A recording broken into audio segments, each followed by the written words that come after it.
നമസ്കാരം.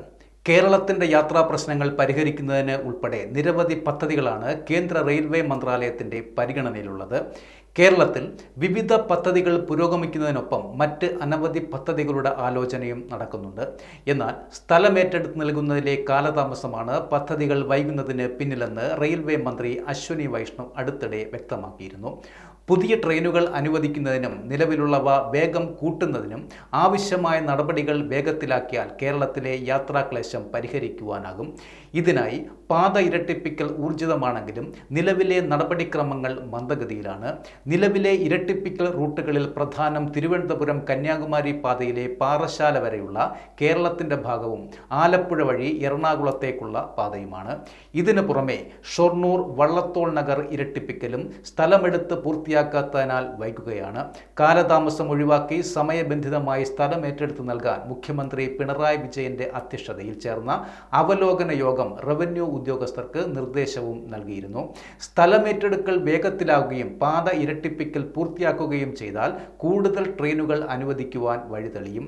അതോടൊപ്പം തന്നെ ട്രെയിനുകൾ മണിക്കൂറുകളോളം പിടിച്ചിടുന്ന പ്രവണത അവസാനിക്കുകയും ചെയ്യും. തിരുവനന്തപുരം കന്യാകുമാരി പാത ഇരട്ടിപ്പിക്കലിൽ പ്രധാന വെല്ലുവിളി തിരുവനന്തപുരം സെൻട്രൽ മുതൽ നേമം വരെയുള്ള ഭാഗമാണ്. ഈ ഭാഗത്തെ പാത ഇരട്ടിപ്പിക്കലിന് 21.44 ഹെക്ടർ ഭൂമിയാണ് ഏറ്റെടുക്കേണ്ടത്. ഇതിൽ 15.66 ഹെക്ടർ സ്ഥലം മാത്രമാണ് ഇതുവരെ ഏറ്റെടുക്കുവാൻ റെയിൽവേക്ക് കഴിഞ്ഞത്. നേമം നെയ്യാറ്റിൻകര റൂട്ടിൽ ഇരട്ടിപ്പിക്കലിനുള്ള സ്ഥലം ഏറ്റെടുക്കൽ ഏകദേശം പൂർത്തിയായി കഴിഞ്ഞു.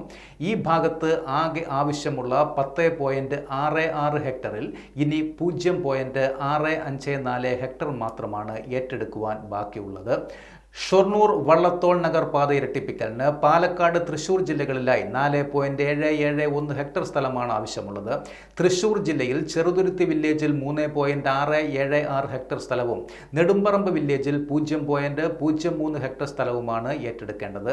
പാലക്കാട് ജില്ലയിൽ ചുടുവളത്തൂർ ദേശം, ചെറുമണ്ണൂർ ദേശം, കാരക്കാട് ദേശം എന്നീ വില്ലേജുകളിലായി ഏറ്റെടുക്കേണ്ടത് 1.066 ഹെക്ടർ ഭൂമിയാണ്. ഇവിടെയും വിജ്ഞാപനം പുറപ്പെടുവിച്ചിട്ടുണ്ട്.